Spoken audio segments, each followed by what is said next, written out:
Αλλάζουμε κλίμα στην τελευταία του κατοικία. 43 χρόνια μετά τα τραγικά γεγονότα του 1974, οδηγήθηκε ακόμη ένας μέχρι πρότινος αγνοούμενος. Πρόκειται για τον ήρωα Θεόδουλο Θεοδούλου. Περισσότερα από την Έλενα Λουκά.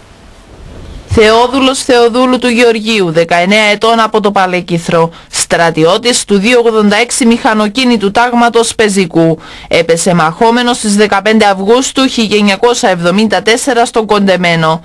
Τα οστά του εντοπίστηκαν κατά την περίοδο 2005-2010 στο πλαίσιο του προγράμματος εκταφών της ΔΕΑ σε ομαδικό τάφο στην Σκυλούρα. 43 σχεδόν χρόνια μετά, μακριά από την γη που τον γέννησε, πολιτεία, εκκλησία, φίλοι και πλήθος κόσμου είπαν το ίστατο χέρι στον Θεόδουλο. Η κηδεία του τελέστηκε σήμερα στον Ιερό Ναό Μεταμορφώσεως του Σωτήρος στο Περαχωριονήσου, παρουσία του κυβερνητικού εκπροσώπου. Σεβαστοί συγγενείς, δικαιούστε να νιώθετε υπερήφανοι για την κληρονομιά που ο άνθρωπός σας άφησε. Οι ήρωες δεν γεννιόνται, ανατρέφονται.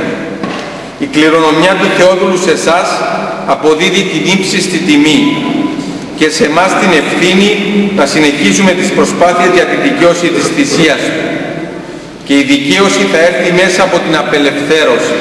Εκ μέρους της οικογένειας, τον ήρωα αποχαιρέτησε η ανιψιά του, καθώς οι γονείς του Θεόδουλου έφυγαν με τον καημό της απουσίας του. Για μας δεν πέθανες, ζεις, βρίσκεσαι ανάμεσά μας. Είσαι το δικό μας γενναίο παλικάρι με πνεύμα αγγλίας και αυταπάρνησης, πολέμησες για την Κύπρο μας. Η θυσία σου θα μείνει φωτεινό ορόσημο στους αγώνες του λαού μας για δικαίωση και ελευθεριά. Σήμερα η διεύθυνση σου έχει αλλάξει και ονομάζεται Πάνθεον Αθανάτων και είμαι απόλυτα πεπισμένη πως ο καλός Θεός σε κατέταξη ανάμεσα σε αυτούς που μαρτύρησαν με πίστος και πατρίνος, που πολέμησαν με παράδοτο θάρρος και ύψιστη περιφρόνηση προς τον θάνατο. Ακολούθησε κατάθεση στεφάνων.